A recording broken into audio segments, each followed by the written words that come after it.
She was home. That's what makes this so hard to sit with. Nancy Guthrie wasn't walking alone somewhere unfamiliar. She wasn't caught in a situation that people point to afterward and say, well, that explains it. She was exactly where she was supposed to be, safe, settled. Surrounded by the quiet evidence of a life she had worked to build. Her car was still in the driveway, her phone was still inside the house. Everything that belonged to her was right there, every ordinary object in its ordinary place, except Nancy herself. And the longer investigators looked, the clearer it became that what happened to her didn't announce itself. It didn't arrive loud and violent and obvious. It came in through the side door of a normal afternoon, through scheduled appointments, through familiar faces. Through the kind of small, forgettable moments that most people couldn't even recall by the time they sat down for dinner. An Amazon delivery arrived at her door. A routine transaction. The kind that happens on almost every street in America, multiple times a week and registers as nothing, not even a memory, really. Just a box on a porch. An electrician came to do work at her home. Scheduled, expected, completely unremarkable. And somewhere between those ordinary moments and the silence that followed, Nancy Guthrie disappeared. No dramatic goodbye. No scene that told a clean story. Just a woman who was there and then quietly, completely wasn't. And a trail of details so small, so easy to step over, that it took time, painful, agonizing time, before anyone understood what they were actually looking at. This is her story. A story about how danger doesn't always come from somewhere strange. Sometimes it walks right through the front door. And about the clues, the ones hiding in plain sight, that eventually changed everything. There are places in this country where the pace of life feels almost deliberately slow. Towns where people still wave from their porches, where the same faces show up at the same places on the same days, week after week, where the word community still carries actual weight. These are the places where nothing is supposed to happen, not in the way that fills a courtroom, not in the way that sends a family's world collapsing inward. Nancy Guthrie lived in that kind of place, and for a long time she lived that kind of life. By most accounts, Nancy had found something that a lot of people spend years chasing: stability. Real, solid, earned stability. She had a home that was hers. She had people in her life who loved her and stayed in regular contact with her. She had routines, the kind of quiet, unremarkable rhythms that form the backbone of a life that is actually being lived. Morning coffee, familiar errands. A house that felt like it belonged to her in the deepest sense of the word. The people who knew Nancy described her the way you describe someone who has become quietly essential, not loud about it. Not demanding attention, just present, warm in a way that felt genuine. The kind of person who remembers small things about you, who follows up, who actually means it when she says she hopes things get better for you. That is not a small thing to be. She was not someone that anyone expected to vanish, but that's the thing about cases like this. The disappearances that leave the deepest marks are rarely the ones people see coming. They happen in the margins, in the middle of ordinary Tuesdays, while the rest of the world is busy with its own unremarkable afternoon. When Nancy was reported missing, the initial response followed the kind of pattern that investigators and families have navigated too many times. Questions were asked, her home was checked. The people closest to her were contacted, and for a brief, fragile moment there was hope that the explanation would be simple, that she had gone somewhere unexpectedly, that there was a reason. That she would turn up. The hours passed, and then a full day, and then more days after that. What slowly came into focus was not simple at all. Because Nancy's last known hours hadn't been quiet or empty, they had been full of activity, of visitors. Of the kind of interactions that look on the surface like just another afternoon going about its business. An Amazon delivery had arrived at her door, time-stamped, logged. A small digital footprint pressed into an otherwise forgettable day. An electrician had been at her home, doing work he'd been hired to do. Individually, neither of these things means anything. They happen millions of times a day across this country and lead nowhere. But when Nancy disappeared, truly disappeared, without explanation, without her car, without her phone, they stopped being background details. They became the first threads investigators would begin to pull. And what unraveled when they did was something no one had been prepared for. Her story doesn't begin in darkness. It doesn't begin with obvious warning signs or a sense of dread building toward something terrible. It begins in the middle of a completely ordinary day. And that, in a way, is the hardest part of all. To understand what happened to Nancy Guthrie, or to even begin to understand it, you have to first understand the life she had built for herself. Not in terms of what she owned or where she stood on paper, but in the texture of it. The daily reality of a woman who had, through whatever roads she'd traveled to get there, arrived somewhere that felt like solid ground. Nancy was not without history. None of us are. She carried years behind her, relationships that had shaped who she was, experiences that had left their marks, choices that had pointed her toward where she ended up. But in the period before her disappearance, she had the quality of someone who had settled.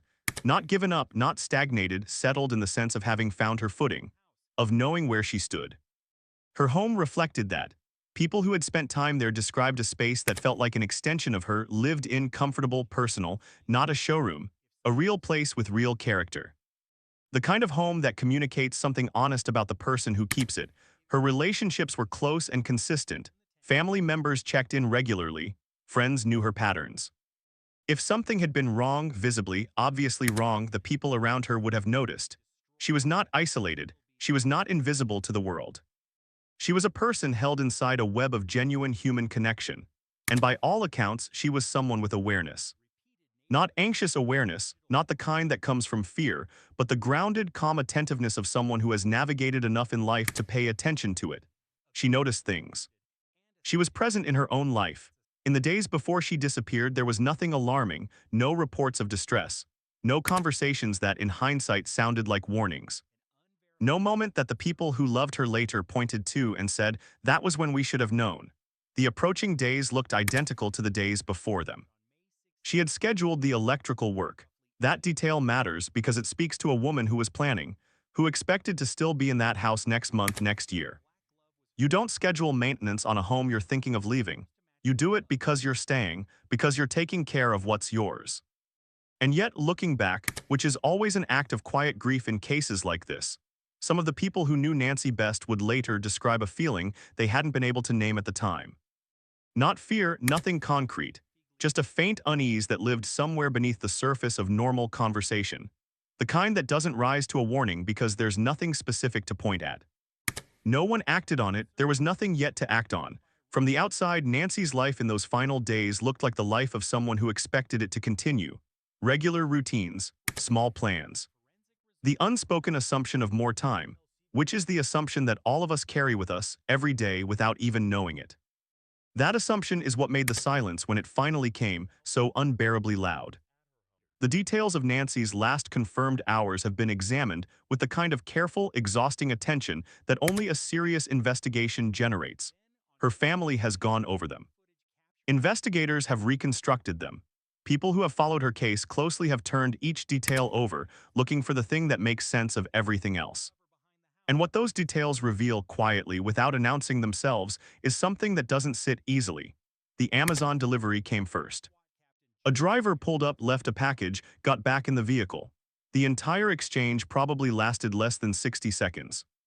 It is the kind of interaction that leaves no impression, that no one stores as a memory because there is nothing in it that seems worth storing.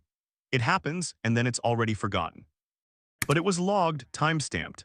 And that timestamp placed Nancy, or at least the living context of her day, at a specific moment. She was home, things were proceeding. And then somewhere in the hours that followed, they stopped proceeding entirely. The electrician's visit is where the story begins to shift. Tradespeople enter homes every day. They are invited. Their presence is expected. And in the overwhelming majority of cases, they do their work and leave, and the homeowner barely registers it by the time the afternoon is over. That is the nature of it, functional, brief, forgettable. But according to reports surrounding Nancy's case, questions began to develop around the timeline of that visit, around what was observed, around what, if anything, was noticed or not noticed by someone who had been inside her home with a legitimate reason to be there. The visit that had seemed like background information began to take on a different weight. This is where the investigation shifted from a missing persons search in the traditional sense into something more precise, more focused. A reconstruction of a single day, hour by hour, interaction by interaction, an attempt to find the exact seam where ordinary life became something else. When the people who loved Nancy couldn't reach her, the alarm came quickly. Because this was not her, she was someone who responded, who stayed in contact, who didn't go silent without explanation. The silence itself was the first clear signal that something was wrong. Authorities were contacted. And with that call, a search began, one that would ask harder and harder questions the further it went. When investigators turned their full attention to the circumstances of Nancy's disappearance, what they encountered was not a clear crime scene with an obvious narrative. What they found was something that, in its own way, is more unsettling. They found gaps in the timeline that should have been continuous. Gaps in the physical record of her home and her movements. Spaces where a clean explanation should have existed but didn't. Investigators have noted that cases involving gaps of this nature often indicate something deliberate, not a chaotic event, but one that was managed in some way. Her car still in the driveway. Her phone still inside the house. These were not the circumstances of someone who had chosen to leave. People who decide to walk away from their lives, even impulsively, take something with them. They move, they reach out, they leave a trace somewhere, even if only a small one. Nancy's trace simply stopped. According to reports from those familiar with the investigation, her home and her last known hours became the center of increasingly detailed scrutiny. Everyone who had been in or near the house during that final window of time was spoken to. Statements were collected. Details were placed side by side and examined for inconsistency. The electrician's account was reviewed carefully. The basic questions of when he arrived and when he left, what the home looked like during his time there, and whether Nancy had been present and behaving normally throughout his visit. These are standard questions in any investigation of this kind. But the answers, according to reports, did not produce the straightforward clarity that investigators had initially anticipated. The Amazon delivery driver was also factored into the timeline, not as a person of concern, but as a reference point, a fixed moment against which other moments could be placed and measured. Investigators have acknowledged that reconstructing the sequence of events in cases like this is never as simple as it looks from the outside. People remember imperfectly. Routine moments leave thin impressions. Someone who had no reason to pay close attention to an ordinary afternoon will struggle to recall it with precision when asked weeks later. But the small inconsistencies, when added together, began to carry weight.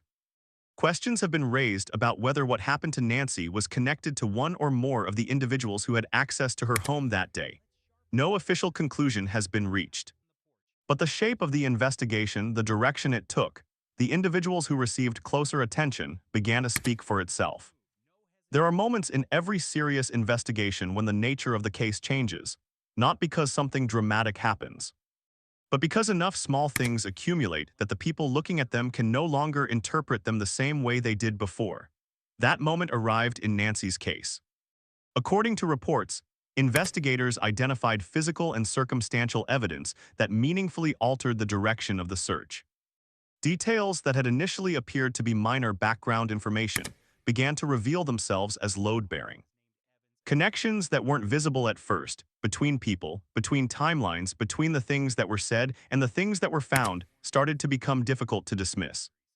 The people in Nancy's life were spoken to again, more carefully this time. Timelines were rebuilt with greater precision. The digital record, deliveries, phone activity, communications, transactions was taken apart piece by piece and laid out in sequence. And slowly a picture emerged, not a clean one. Not a complete one, but enough of one that investigators could no longer look at what happened to Nancy as something random, something unplanned, something that had arrived from nowhere. Questions were raised, according to reports, about relationships in Nancy's life that went beyond the electrician or the delivery driver. About dynamics that had been present for some time before that final day. About whether the threat that found her had been somewhere close for longer than anyone had realized. No official charges have been confirmed as of the time this was researched.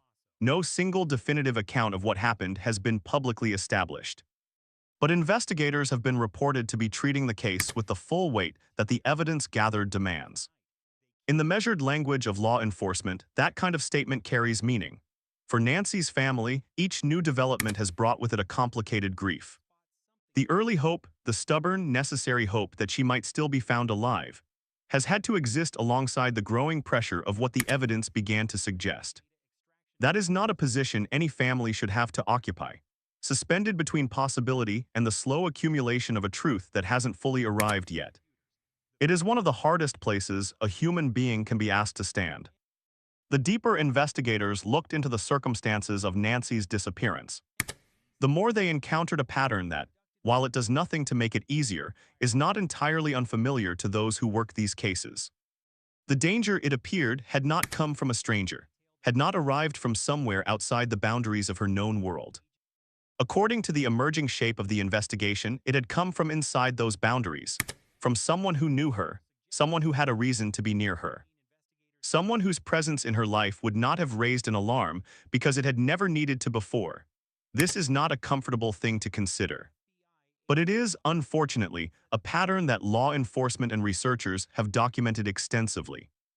Women who disappear under circumstances involving their home, according to available data, are statistically far more likely to have encountered someone known to them, someone with proximity, someone with access, someone who was trusted not despite being a threat but before anyone knew they were one, the electrician, the delivery window. The people who existed in the closer circles of Nancy's daily life. All of them became, in the structure of the investigation, people who needed to be understood and accounted for, not as accusations, but as a necessary part of reconstructing how a woman could disappear from her own home in the middle of an ordinary afternoon. According to reports, investigators focused their attention as evidence continued to develop. Certain individuals received more scrutiny than others. Certain accounts, when placed alongside physical findings, produced contradictions that needed explaining. Certain timelines did not hold up under pressure. The investigation, as it has been reported, remains ongoing. Questions have been raised about whether the evidence gathered is sufficient to support formal legal action. No official statement has confirmed charges or arrests at the time this was researched. But the way the case has developed, the people it has focused on, the direction it has reportedly taken, tells a story of its own, even without a public conclusion. Nancy Guthrie was not a woman without roots. She was not invisible, not isolated, not someone the world would easily overlook. She was known and loved. She was embedded in real relationships. The fact that she could be made to disappear so completely, so quietly, from the middle of a life that was fully in progress, that speaks to something deliberate, something patient. Something that took advantage of the very ordinariness of her day. That deliberateness is perhaps the most quietly devastating part of everything we know about what happened to her. There is a specific kind of grief that lives inside cases like Nancy's. It is unlike almost any other. It is not the grief that, as devastating as it is, at least allows for the beginning of understanding. The grief that comes when you know what happened, even if you will never fully accept it. This grief is different. It is the grief of suspension, of waking up every morning without the single piece of information that would allow even the smallest step forward. Without an answer to the question that never stops. Where is she? The people who love Nancy Guthrie have carried that question for a long time. They have spoken publicly. They have kept her name in circulation. They have done every difficult, draining, necessary thing that families in this position do, not because it is sustainable, but because the alternative is to stop. And stopping feels like a kind of abandonment they are not willing to accept. What Nancy's case quietly asks of the rest of us, those of us watching, listening, following from a distance, is to look at the ordinary details of her last day without looking away. To sit with the fact that an Amazon package and a scheduled tradesperson are not dramatic elements. They are not the kind of things that show up in the stories we tell ourselves about how danger arrives. They are what a Tuesday looks like. That's all they were supposed to be. And they became evidence. They became clues. They became the fragile, quiet architecture around a mystery that a family is still waiting to have resolved. Nancy was someone's daughter. Someone's person, someone who had done the slow, unglamorous work of building a life that felt stable and hers. She had earned the right to keep it. Cases like hers ask something of all of us about the nature of safety. About the places we feel most protected, our homes, our routines, the people we know and have let in, and about the fact that these things, as comforting as they are not guarantees. That danger does not always come from outside the circle. Sometimes it is already inside it. Sometimes it knows the floor plan. The investigation continues according to reports. Nancy's family continues to search for answers in the only way left available to them, by keeping her story alive and refusing to let it fade. And somewhere in the accumulated record, in the delivery logs and the statements and the small details that seemed like nothing on the afternoon they happened, the full truth of what happened to her is waiting. Waiting to be found. Waiting to be spoken out loud. Waiting for the moment when a family that has been suspended between hope and grief can finally know. Until that day, Nancy Guthrie is not a closed chapter. Her name is still being said. Her face is still being seen. The people who love her are still doing the hardest thing, still standing in the uncertainty, still holding the question, still refusing to let silence have the final word. They keep looking. They keep asking, and they will not stop. If Nancy's story stayed with you tonight, let that mean something. Cases like hers survive because people refuse to let them disappear quietly. Because someone shares a video. Because someone leaves a comment that reaches a family member who needed, more than anything, to feel that their person is still remembered by someone other than them.